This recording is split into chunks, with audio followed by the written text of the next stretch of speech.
Hello, and welcome to today's presentation, brought to you by the Life Sciences team here at ReadTech. Today's topic is Unique Device Identification, or UDI, updates for the US and global markets, with an emphasis on the impact to the dental trade.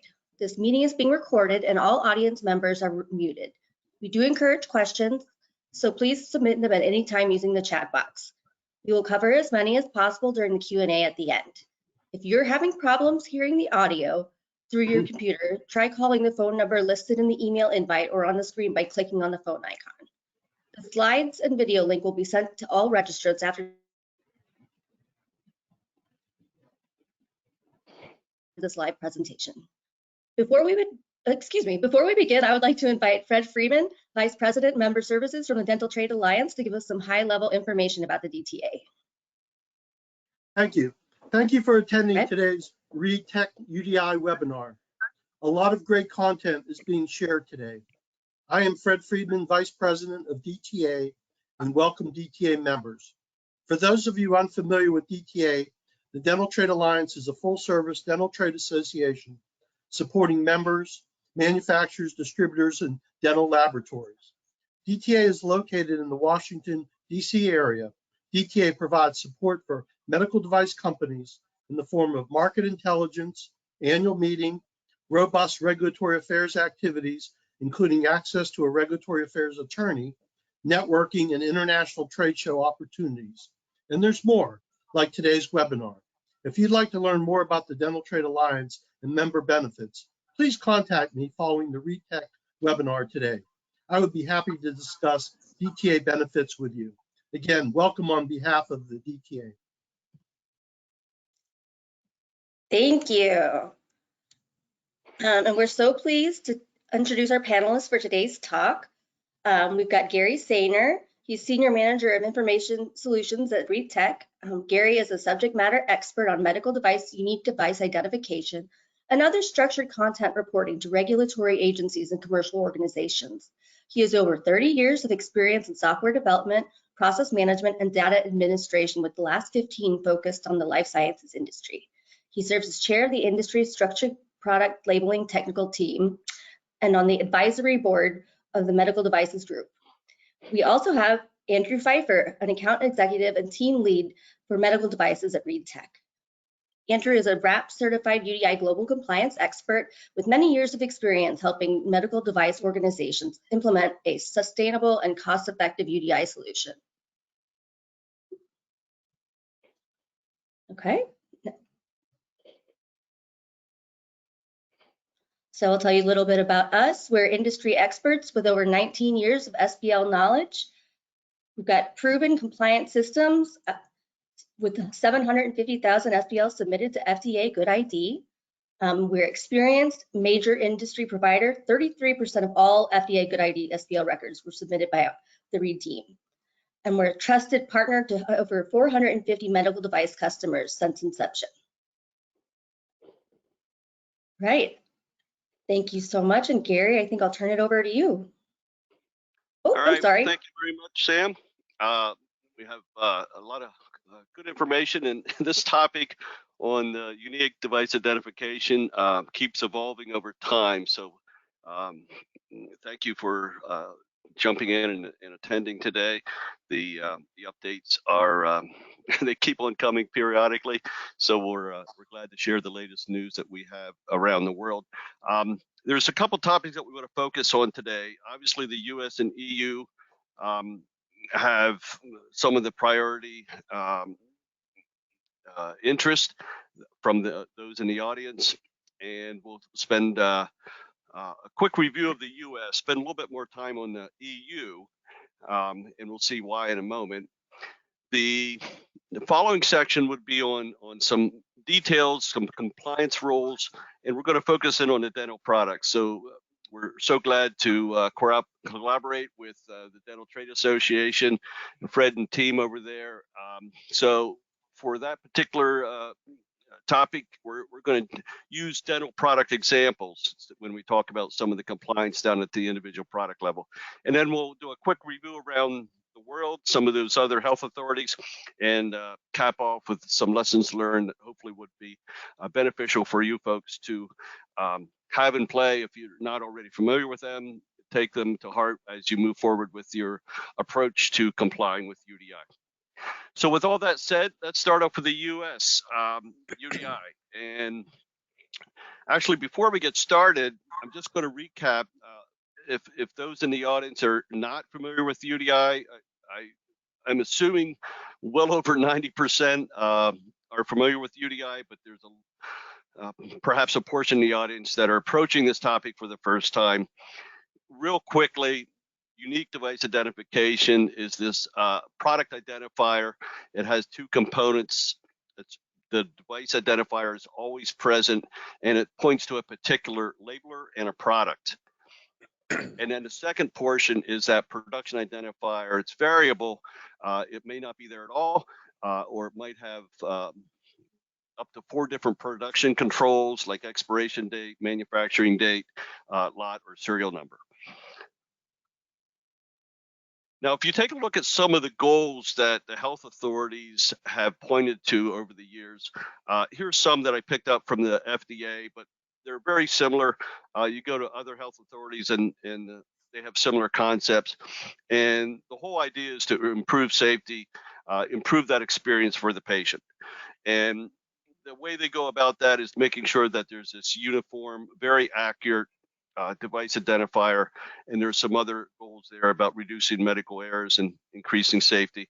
The one at the bottom I'll highlight, and this is quite important, to make that information available to the public. So having this uniform data in a database and then making it publicly available is one of the common traits of UDI implementation as we look at how it is being fleshed out around the world.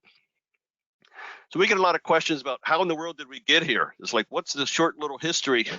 And let me just quickly highlight a couple milestones.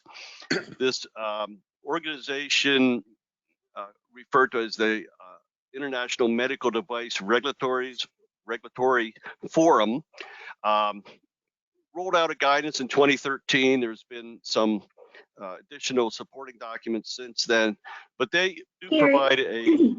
Gary, can you move your mic a little closer to your face? The sound is a little... I'm sorry. Yep. Are you able to pick it up now? Sorry for the interruption. Yep, much better. Thank you so much. Okay, I'm sorry. So the first one that we'll talk about is that International Medical Device Regulators Forum. Started off in 2013 with some guidance, but remember, this is not mandatory. So some medical device health authorities use this as a platform, but they deviate from it. In about the same time frame, the US FDA wrote out their regulation. They had some implementation phases with some compliance date based on product class.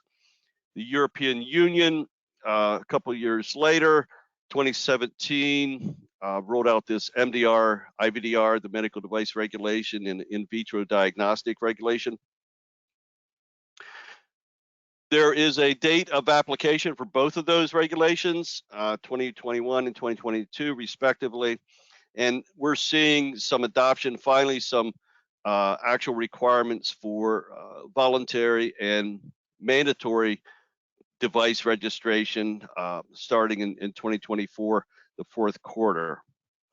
And this is pretty much rolled around the world. So the various health authorities, many of them are listed there. They have their own unique particular implementation. So they have some regional rules. And what was thought to be a nice uniform global approach, going back to that International Medical Device Regulators Forum, no one really adopted those guidelines 100%, and all of them seem to use that as a platform and then make some individual rules. So there's not full harmonization, but there is a lot of common characteristics. So if we move over back to the US now, see how they implemented this particular program.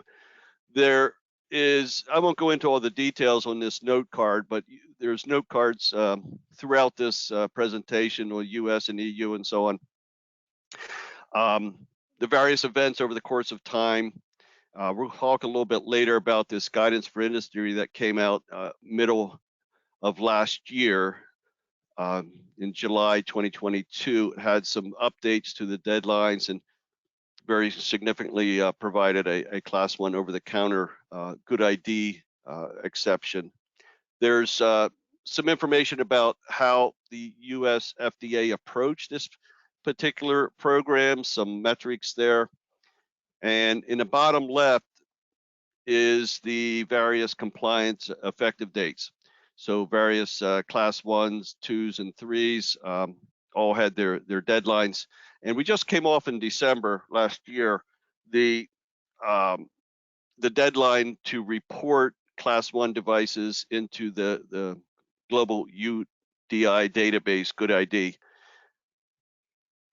And I'm going to turn this over to Andrew right now. There's some details about the requirements that Andrew is going to highlight. So Andrew, do you want to pick up and share some information about the FDA UDI requirements? Sure, thanks, Gary. Yeah, so I'm just going to kind of go over this relatively quickly because Gary kind of covered a lot of the UDI requirements. But as far as the UDI program and requirements, there are really two main components. So you have the labeling, and then there's a subset to that, which is the direct marking, depending on the type of products that you sell. And then there's also the good ID reporting. Now the information, what's interesting is the information that is placed on the label is going to be different than what is reported to the good ID. And so there is a little bit more detail that we have on that in the appendix. So after the webinar, you'll be able to take a look at that on those slides. Gary, next slide, please.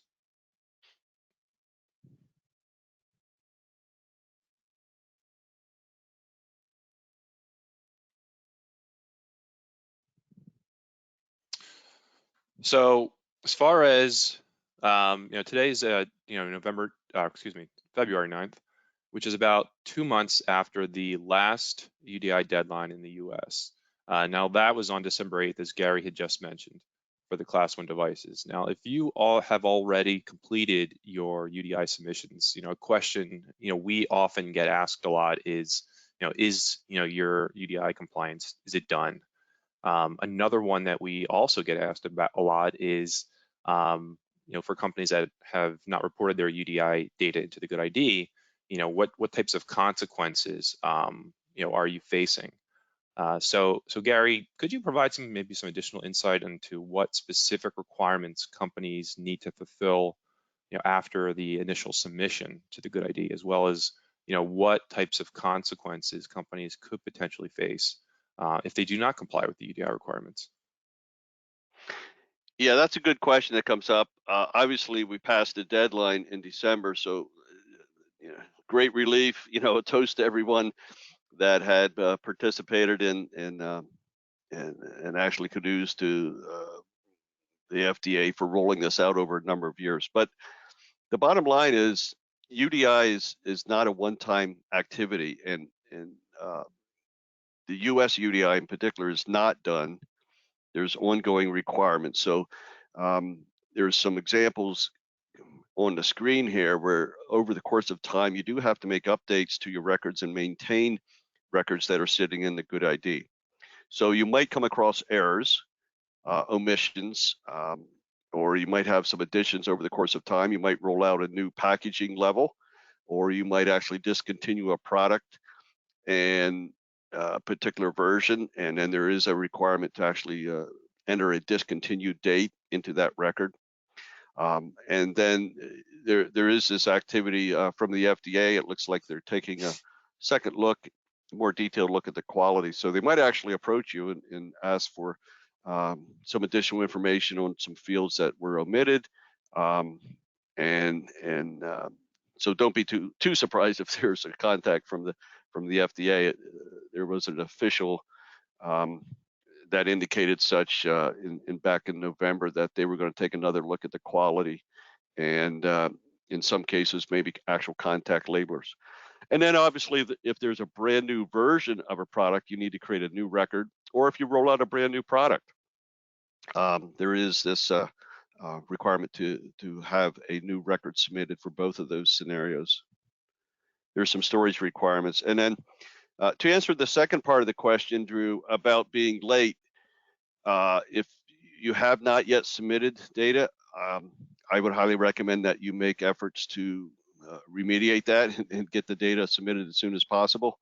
The FDA did announce plans to increase enforcement, so there may be issues, especially when you come across borders at customs. So if you were to try to import product, there might be issues there. So the bottom line is that try to take care of this as soon as possible. Now, in the next screen, we compiled some detailed events and various activities that might occur for record maintenance. So I won't go into all these, but you can come back and take a look if you have a particular event, say you're changing an attribute on a label. There's some timelines of when you actually have to report that information back to the FDA Good ID in concert with the actual label change. And then obviously I touched on a little bit on the last one. If you retire a particular device model and version, you do need to submit that distribution end date value. A little bit more information on the enforcement. There's a two-tier enforcement. Just to recap, I'm sure this is familiar with some of the regulatory folks out there. The FDA has an interest in, first of all, providing a notice that there's an infraction or a violation. It might be a result of an on-site inspection, 483 resulting out of that, or you might get a warning letter if it's a little bit more serious. And there's other types of infractions there. But the intent of the FDA is to notify you and they fully expect you to remediate in the time frame. If that doesn't happen, they then step it up into an enforcement, and there's a number of more serious activities there, recalls and seizures, and even to the point of civil and criminal penalties. But that is a particular two-step process. We see similar notices and enforcement at other health authorities. So it's just not the US FDA that is making use of this type of enforcement. European Commission, South Korea, China, NMPA, and so on, they have similar types of enforcement options. Andrew, I think there's some data here that you might want to talk about that shows that UDI is not done and had a lot of activity just recently, and maybe we can talk about that a little bit. Yeah, so we found some interesting data, on the FDA's website, and this is just kind of showing the trajectory of information that's being submitted into the Good ID. And there was a, kind of starting from the left of the chart, you'll see that there was a kind of a big spike, right around the September 24th, 2015 timeframe, when that was the implantable life-sustaining, life-supporting devices being submitted. And then roughly about a year later, you had in September 24th, 2016, there was another kind of big jump for all of your class 2 devices being submitted. And then after that, it's been kind of a steady incline or steady increase of submissions being submitted up until that class 1 deadline. And Gary, I think you did kind of a further analysis on this based on the breakdown of each class of devices of all these that have been submitted. You want to go into that? Yeah, sure. So since the class 2 deadline, there's been about 2.5 million records that are submitted over that course of time. And the composition as it stands today is that about 64% of all those records are related to class 2s and 34% are related to class 1s. So of the 2.5 million that have been submitted since 2016, there's only a total of 1.3 million class 1s in the total database. So what that tells me is that there's well over 1 million or so class 2 products that were submitted after the deadline. So these were late submissions. I'm sure the FDA is glad to have them in there. But if industry repeats itself going forward, I would expect, Andrew, a similar performance here, some additional, perhaps some late submissions from class 1 before this slows down. It will never go completely flat because there's always new products coming out, and that would definitely increase this count. But I do see the trend continuing at this level for a little bit before it starts to slow down. Can you talk a little bit about this stat that we came across regarding accounts that are created? Yeah, this is pretty interesting. So this basically shows, you know, some of the data with all the new companies that are being submitted into the Good ID each month. So, you know, you can see starting on the left of the screen, you know, back from 2019, there's kind of this steady state of peaks and valleys for new companies, you know, entering their data into the Good ID. And then right up until, I guess, about September, you know, well, the guidance for industry came out in July 25th, stating that the UDI deadline, you know, was pushed back to December. And the FDA made no indication that they would delay again. But, you know, as we got closer to September 2022, there was this massive spike of companies reporting their UDI data to be able to meet that December deadline. So, Gary, you can go to the next slide. Yeah, I think a lot of companies waited till perhaps crossing their fingers, hoping that it would be extended, but then it definitely was not, and therefore they jumped on board at the last minute. But Yep. this is an interesting slide as well. Yeah, so what this is just showing is this is a chart that kind of breaks down the distribution of the UDI data in the Good ID based on each medical discipline. So in the top 3, you can see there are, you know, you have the orthopedic, general and plastic surgery, and dental. Now, according to the Dental Trade Alliance, of those 3, the specialty with the most frequent 510K submissions are dental related, which is pretty interesting. Yep, very Right. good. I think maybe we'll head over to the European Union. Drew, do you want to? Well, let me do a quick recap here in the notes, and then you can jump in a little bit on the details.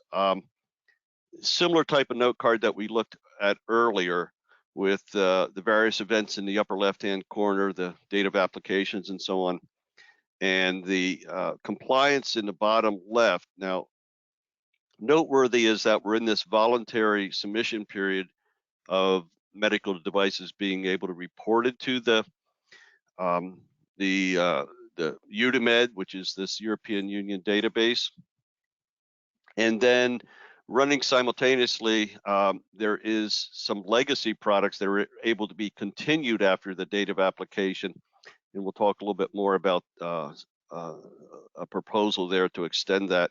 But a lot of data attributes here, about twice as many as the US, 111, and European Union does bring out this new concept of a buddy, and it has some information there about a 2-tier structure, so it actually complicates the data submissions. There's some other little wrinkles, making use of the European medical device nomenclature instead of GMDN, the global medical device nomenclature. They have an identifier called a single registration number applied to products and so on. So we'll let you read some of those details as you're able to after you download the materials.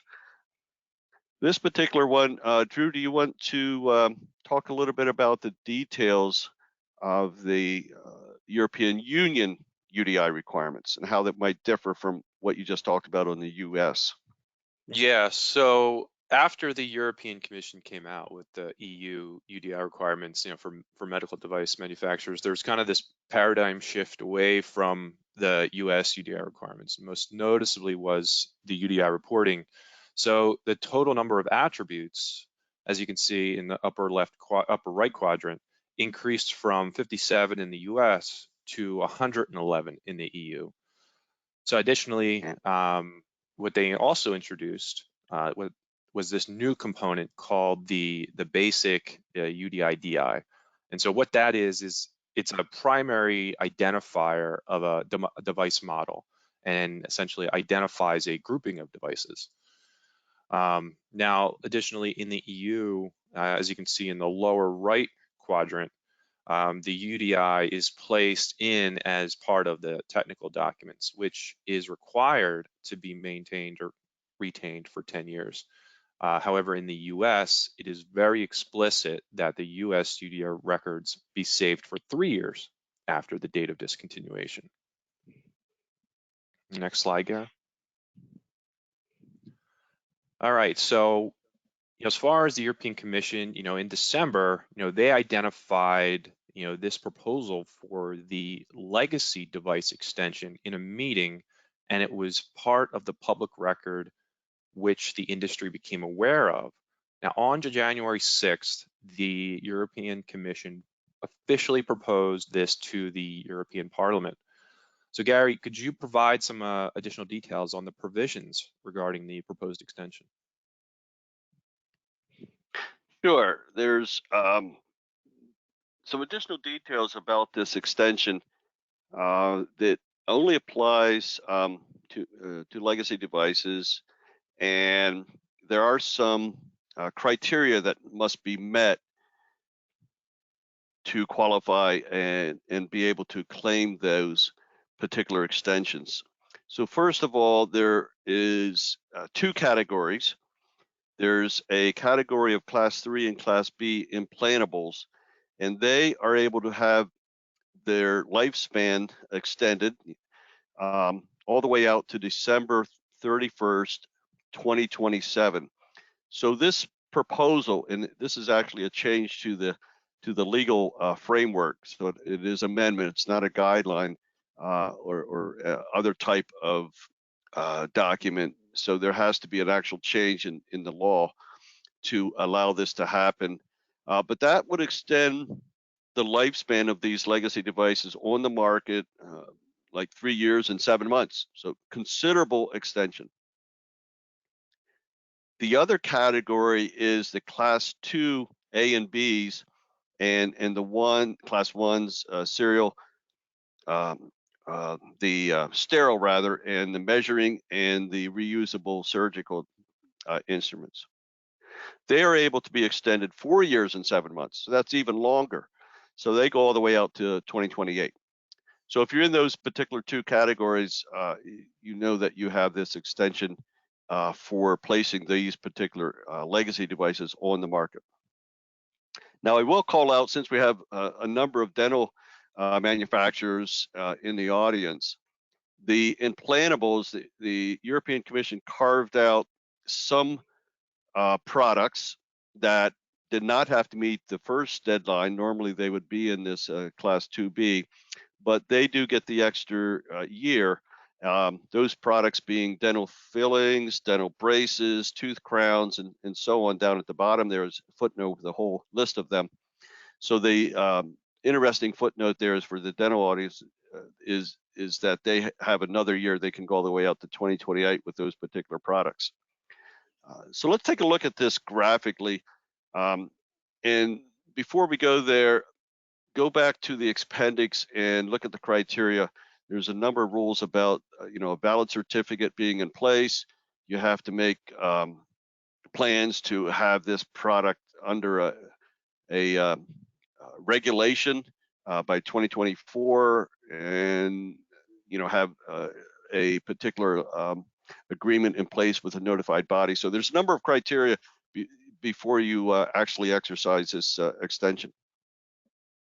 I'll quickly touch on this particular proposal. This is what the European Commission is proposing. The legacy products we're able to place on the market as of today to 2024. But if this proposal goes through, here's that 3+ year extension and 4+ year extension for the Class 2s and 1s. So that gets to be quite long. And then in parallel, obviously the medical device regulation is already in force in this date of application has occurred. So the Class 1 self-certified is years ago, have to be in place. There's a whole second timeline for in vitro diagnostics, and This particular proposal, by the way, removed also something called a sell-off year, where you could take a legacy device and continue to place it on the market for another year, basically flush it out through the logistics supply chain. That proposal removes that for both medical devices and in vitro diagnostics. So there's a lot to talk about that. We unfortunately don't have time to go into all that. Drew, I think you had another frequently asked question that we want to talk about. Yeah, so we do tend to get a lot of questions about, deadlines and UDIMED. And, with this recently, with the recent legacy extension, legacy device extension, I guess one of the big questions was, what kind of impact will this have on the UDIMED requirements? And another frequently asked question we also get are, what are the dates? Are the dates in the MDR for UDI implementation still applicable? So yeah, could you maybe just elaborate a little bit on those two questions? Yeah, certainly. So I think I alluded to just a little bit that this amendment that will be acted on by the Parliament and by the Council really only addresses the legacy medical devices transition timeline. It doesn't go back and change the actual deadlines for complying with UDIMED as far as registration goes, or that particular timeline for self-certification. So if we take a look at this timeline on the UDIMED modules, there's 6 modules. Just to recap: the actor module, open for voluntary production even now, and 2 additional modules, the UDI and the certificate modules, also open for voluntary production. The 3 that are outstanding: vigilance, clinical investigation, and market surveillance. There's a couple accounts open in a playground, but limited use. We're all waiting for this milestone in 2024, expected to be in the second quarter, where the Commission rolls out a notice saying that UDIMED is fully functional.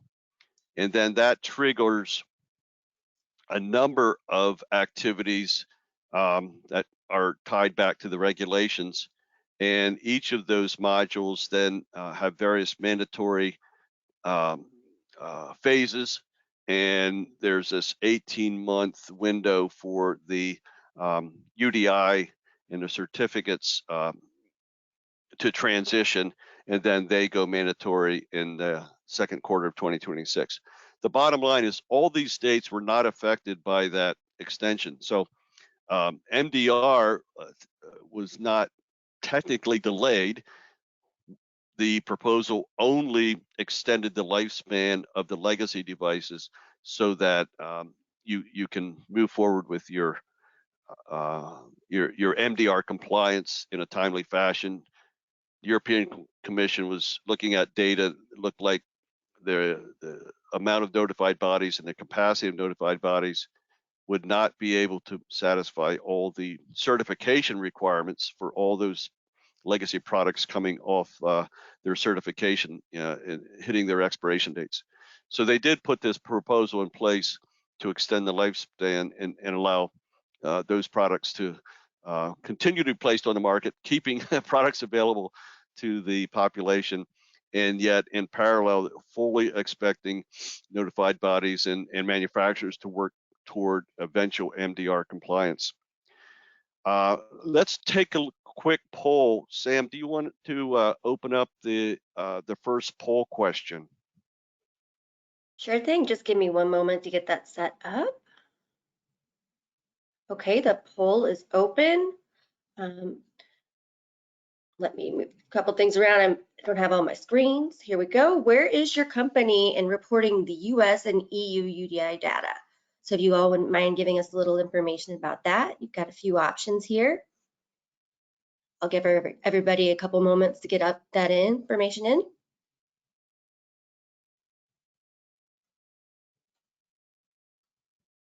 Thank you so much for playing along.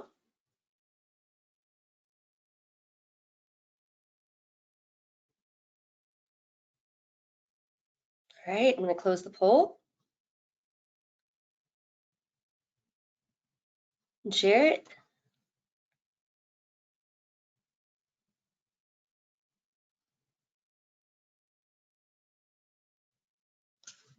Okay, so we see we've got a lot of people that are done, and quite a few people that have it's a work in progress. I hear that. So it's interesting. We've got a very diverse group here, and some haven't even started. So very cool. All right, give it back to you, Gary. Okay, very good. Thank you for that response. Very interesting. Let's move on to some of the little bit more detailed activities. There's some rules that apply to products. Drew and I had covered some of the very high level requirements, but there's some there's a whole nother level of information and rules and regulations that apply to individual products. And we're going to be using the dental products as some examples here. Drew, what's the first question that we want to cover regarding this product level information? Yeah, so in the US, there are three main UDI issuing agencies that companies can work with to obtain their device identifiers. They are GS1, HIBIC, and ICC BBA. Now, from a global perspective, though, there are a handful of others that a company can select to work with as well. Now, in the dental industry, the most frequently used issuing agency is HIBIC. So, Gary, what would you say is the global acceptance of HIBIC, and what are some other issuing agencies that are being used outside of the U.S.? Yeah, let's take a look at that. To date, as we keep an eye and monitor the various health authorities and the rules that they roll out, HIBIC is well accepted. There are some pockets that do not accept HIBIC, though. Specifically China, Japan, UAE. I believe Egypt is kind of finalizing their requirements. It's not clear. You might have to put a request in to use HIBIC in Egypt.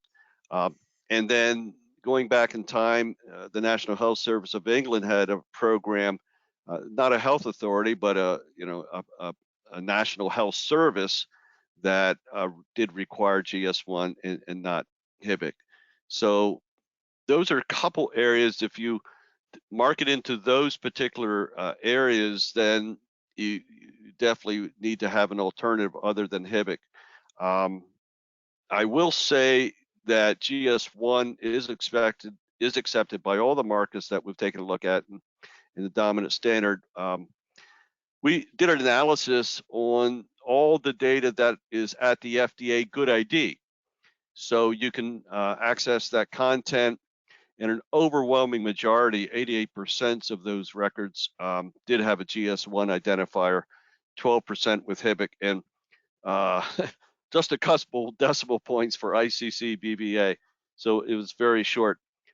We did put together a chart. Let me share that. Oh, by the way, there in the appendix, there's a pretty nice comparison between the GS1 and HIBIC if you're on the fence about which particular agency to go forward with. But if we look around the world in this slide, the top row there, you see that GS1 is accepted by all the health authorities, and HIBIC is well represented. Just a couple pockets that we highlighted earlier, and China has this little bit of a nuance with two different types of agencies, the Ziyat and Ali Health, both predominantly inside China. And then the European Union added a fourth one, this German pharmacy standard, and they do allow products with an IFA type of a standard. So you can take a look at that. Noteworthy, all the way on the right, you see that the National Health Service of England only accepted GS1, but now the UK is moving forward. So MHRA does accept pretty much the complement of the European Union, including HIBIC. So we'll see how that fleshes out, whether or not NHS England will need to change their policy. But right now, they only accept GS1. There's some limited adoption in that particular activity. But that's the quick story on the various issuing agencies. Let's move on to the next question. What do you have here, Andrew? Yeah. So, if we shift our focus, for a second, right back to the EU. Now, as mentioned earlier, the European Commission has introduced this new concept called the basic UDI-DI. Now, many of our clients in the dental industry use HIBIC, and they want to make sure that the EU supports, the basic UDI-DI. So, Gary, can you provide some context on how HIBIC supports the basic UDI-DI?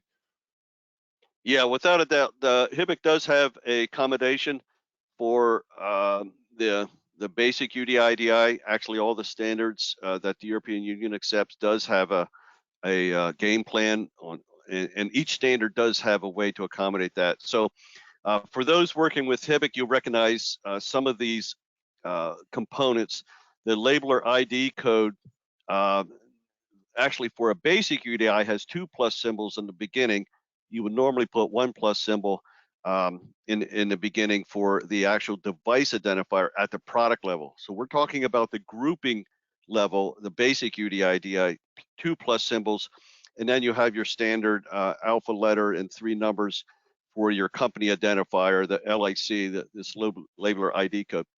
Now, what is new for basic UDI is this string of letters and numbers that you control, and you identify what the particular identifier is for this basic UDI. There's a 2 check character digits at the end. All of this has to be 25 characters maximum.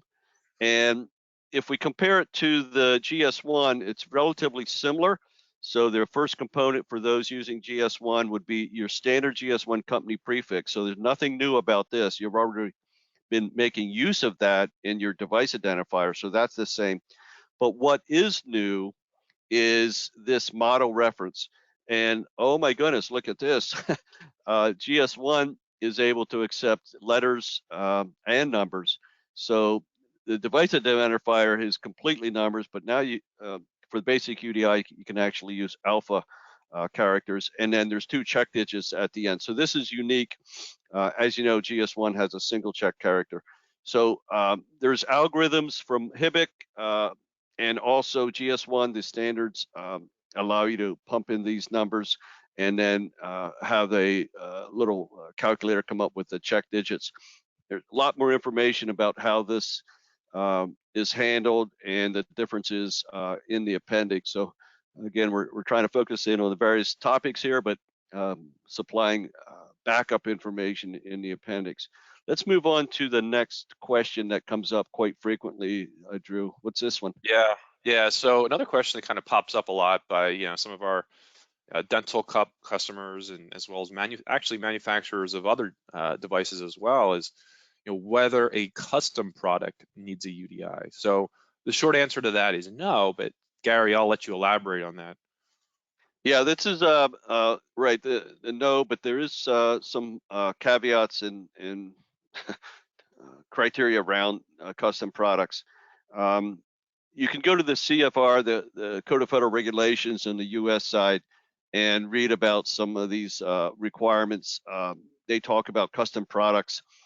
Interesting that there's maximum 5 units per year, and it has to be on a specific order by a physician or dentist, and it's not generally available on the marketplace. So there are some requirements for what the custom product is, and you can dive into that a little bit deeper when you go to read those particular regulations. Similar type of exclusion is provided in the European Union. So the Medical Device Coordination Group rolled out a guidance document that talks about questions and answers for custom-made devices. So this is very good, very focused on this particular topic. And they do mention that dental crowns manufactured according to a written prescription and other molds and so on would not need to have a UDI. So we'll leave that for additional homework if you want to find some additional information there. What's your next product? Looks like it has to do with sterilization, or your next question. Yeah, so for many of the products in the dental industry, they need to be sterilized prior to being used. So, Gary, what would you say from a UDI compliance perspective? What are the U.S. and EU labeling and reporting requirements regarding sterilization? Well, this one is quite different from what you read in the US and over in the EU. So both of them have reporting requirements and labeling requirements for sterilization. For sterilization, there's a requirement to answer the particular attribute, is the device package sterile, and that's common for both EU and US, and that's simply a Boolean yes or no. And then the US has a field that says, well, if you do have to sterilize it, what is your list of values that you can pick from? And there's quite a long list. There's about 16 or so that you pick an actual method. Might be dry heat or moist steam and so on. The European Union does not have that particular detail, but it does ask whether or not the sterilization needs to be done before use. So there's a little bit different approach in the way that US and EU handles that for the actual data submission to the database. On the label, there's some symbols, ISO symbols available for single use, and then whether or not you provide sterilization. So yeah, anyway, this particular item is marked on the label, and I think with that, let's move to the next one. It talks about some direct marking. What's going on here, Drew? Yeah, so devices, there are a lot of devices like forceps and dental picks and scalpels, which are all examples of devices that need to be direct marked. Now, the direct marking rules between the US and the EU each have their own unique requirements with some similarities. So, Garrett, could you compare and contrast, the US and the EU UDI requirements and exceptions for direct marking?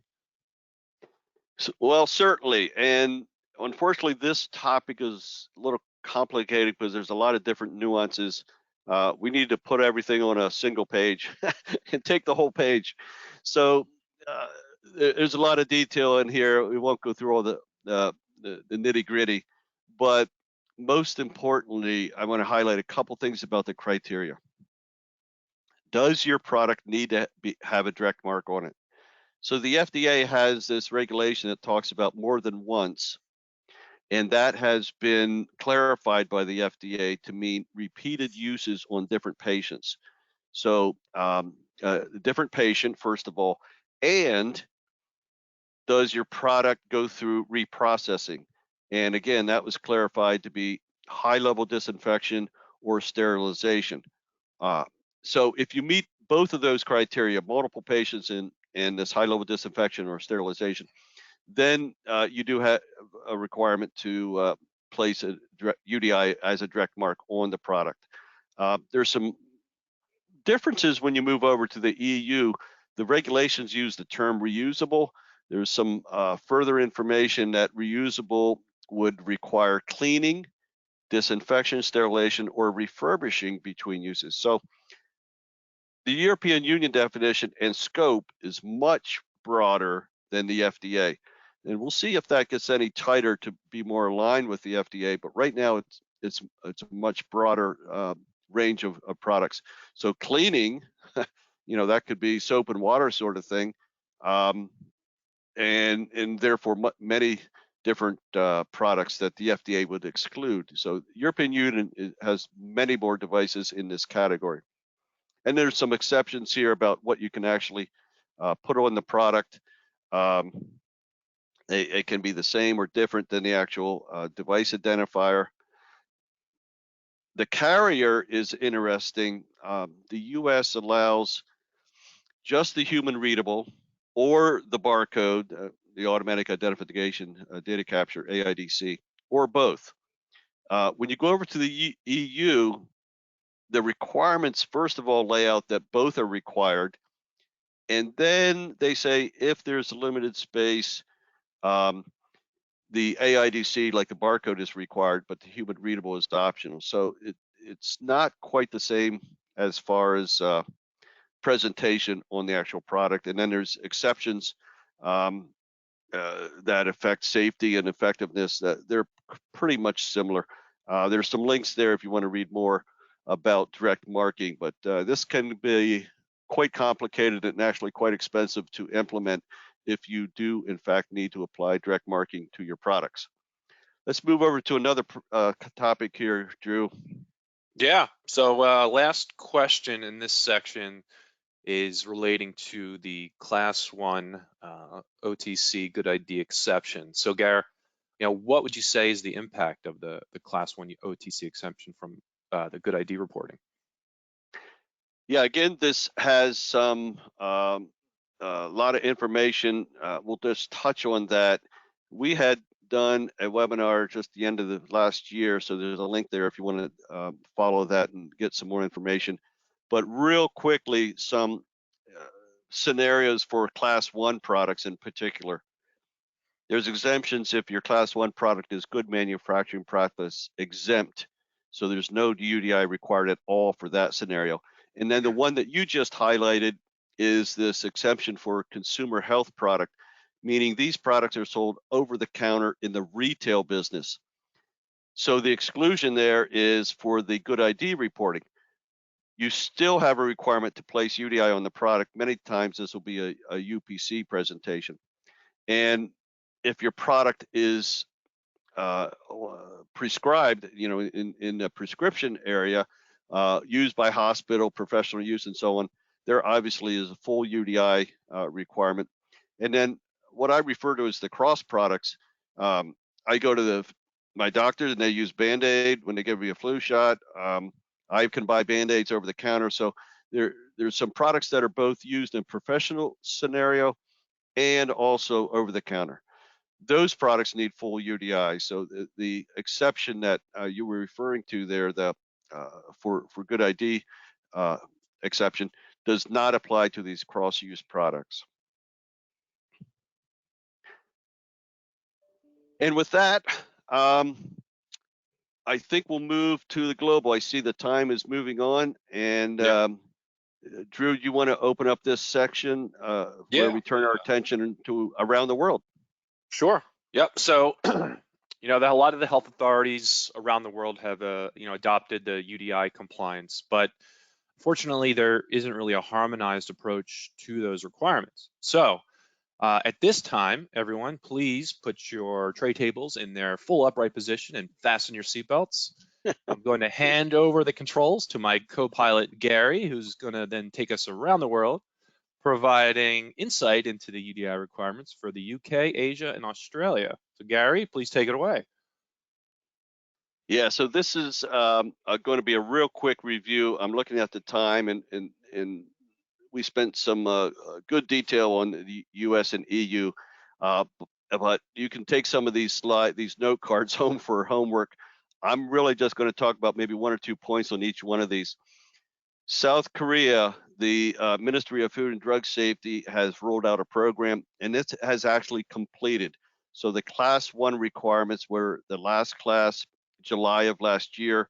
So this requirement is in place, and if you sell into South Korea, you should have already done some compliance evaluation and reporting. So this is you perhaps Linkwit, you maybe have not submitted any or imported any products, and maybe you have that scheduled in the next month or two. So realize that anything going forward will have to have UDI compliance. Enough said there. On China, the most recent activity, the news on China is that the first 2 batches are completed. They have now scheduled a 3rd batch, which is a list of Class 2 devices. I think there's 141 devices listed in this Class 2 list, and that is due not this year, but next year, June of next year. So be aware of the next wave in China. Saudi Arabia, they're making good progress. They have an open platform right now, but most noteworthy is September of this year, unless there's a delay, and this has been delayed a couple times. The classes B, C, and D, so that's the medium and high risk, are required to have UDI implemented on the label and also be reported. Australia, the Therapeutic Goods Administration, TGA, is making very quick progress in their plans to roll out UDI requirements. They have a sandbox, what we would call a pre-production environment, already up in place. We're doing testing there. And noteworthy is the first wave, what appears to be required medical device class 2s and 3s, would be of July of next year, 2024. So there's some voluntary use already. When we go to the UK, last year there was this timeline that all by actually January of 2022, all devices needed to have their registration in their new revised platform, DOORS, the Device Online Registration System. It had a number of attributes that need to be reported for device registration. This is slightly different and will be enhanced, as we understand it, based on new legislation coming out in 2024, and that will be effective. That particular version will now have some UDI requirements. So that was a quick tour around the world. I know we went pretty fast, but you do have the note cards there. Sam, can we run this poll question about particular regions that the audience is participating on? Sure. One moment. All right, in what regions do you market your products? Please select all that apply.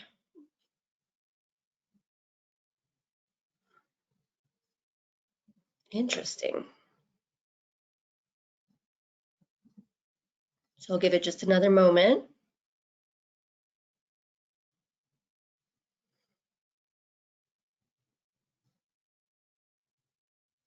Okay, it looks like we've got a lot of Australia, 77%, and then quite a bit in the UK with 81%, so very interesting. All right. Back to you, Gary.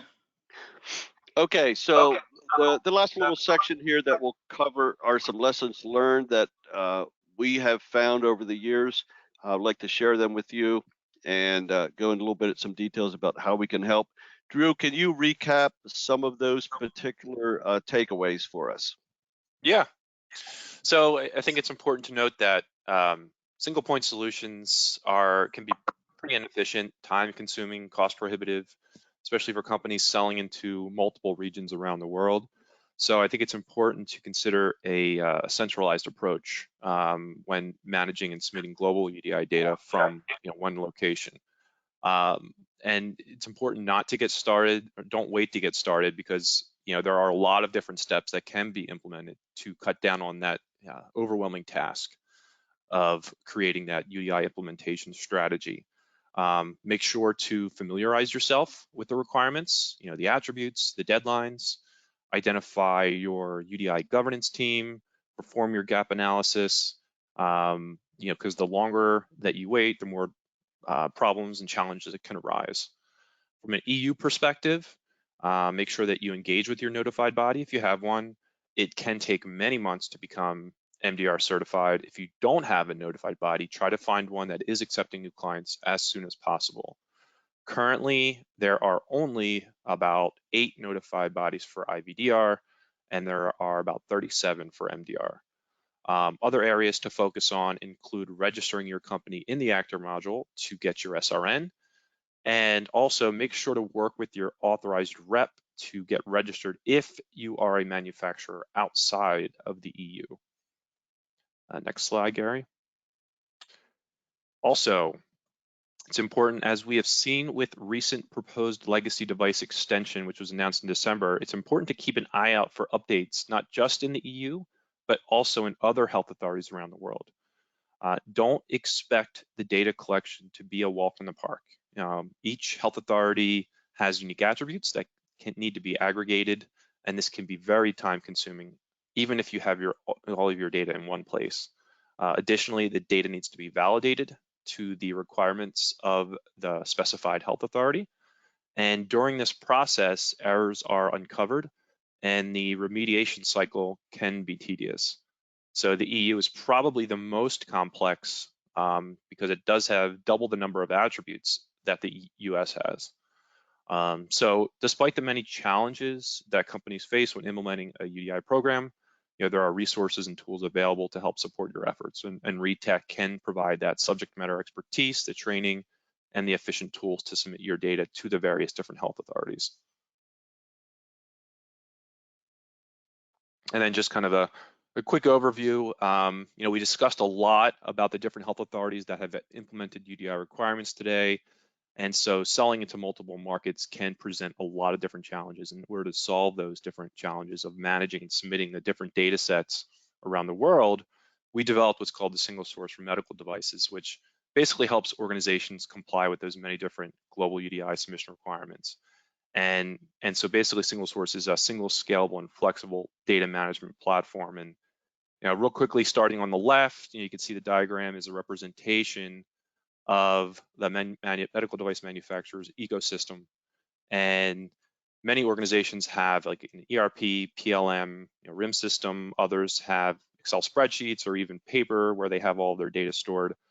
And because this data can be found in many different systems or file formats, we enable users to transfer that data from those locations to single source in various different file types, whether it's, we have Excel, XML, or we can even do like an API integration. Organizations complying with these global UDI requirements can utilize a single global master template to upload that information to recipients all around the world, which creates this significant amount of efficiency and the ability to reuse those data attributes that are common between global health authorities. And so once the data has been ingested in a single source, the data can be managed through a configurable workflow, and then the data is validated against the business rules of each designated health authority. And so when you're ready to submit it, single source converts that ingested UDI data into the appropriate file format, and the information is then disseminated to all the different designated health authorities. Gary, next slide, please. And so we also, just as far as our experience, we're one of the leaders when it comes to UDI submissions around the world. We have successfully submitted thousands of records to the US Good ID, EU Unimed, China NMPA, and South Korea IMDS databases, and have commercially data syndication requests via the GDSN. And we have begun to establish our solutions to both the Australia TGA and Saudi Arabia SFDA. And then we continue to monitor the medical device landscape as well, and we'll continue to expand our solution as additional health authorities implement their UDI requirements. So Sam, I will then hand it back to you. Thank you. As you can see here, we have tons of resources available to you. You can find them in our Knowledge Center on our website. You can also connect to ReTech through the DTA member resources. Please follow us for more webinars and events. You can see our social handles down there. You'll be able to link to them in this when we send it out. I know in the interest of time, Gary, can you go to the next slide? Here's our contact information if you have any additional questions. We are going to respond to all of your questions, but this is if you want to reach out to our team, here's our information. And then we do have several questions, but in the interest of time, I know that we will answer everybody at some point. We will send you out in the next day or two in response to individual questions. Did we want to try to answer one question before we sign out, Gary? Yeah, sure. Let's take care of. Okay. So, yeah, we have a lot of questions. So this question is about Good ID submission. They want to know if there is a grace period from the time we launch a product to when it's required to be uploaded. Or is it expected that when we launch a new device, it is in the Good ID the same day? Yeah, so that's a real good question. There's some information in a guidance document on the Good ID that refers to, I think it's a 15-day. I'm going to go back here real quickly. I think it's on this chart actually. For maintenance, just bear with me. I know you're getting a little busy here. Oh, here we go.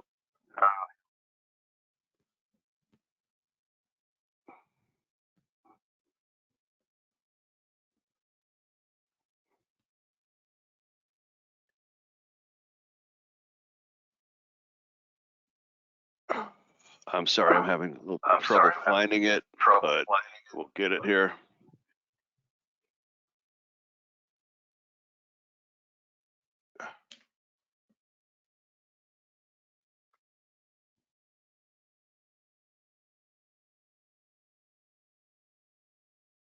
Still looking, hang on. Okay, I think it's ready. Finally, I apologize. Sorry. It's the 10 days that I was trying to come back to. It's the 10 business days after a product is distributed that you can look that up in the Good ID database guidance document. There's a link down there at the bottom. So that's the quick question to answer. Took longer to find the answer here than actually report it, but 10 days, Sam. 10 days. Okay, thank you. And like I said, we will be reaching out and answering all of our other questions. I want to profoundly thank everybody for coming. Thank you so much to our panelists for another super valuable presentation. So thank you, and I hope everybody enjoys the rest of the day. I will send out these slides and again, the presentation to be recorded. Okay, thank you. Thank you. Great presentation. Thank you, everyone. All right, bye now. Have a great day.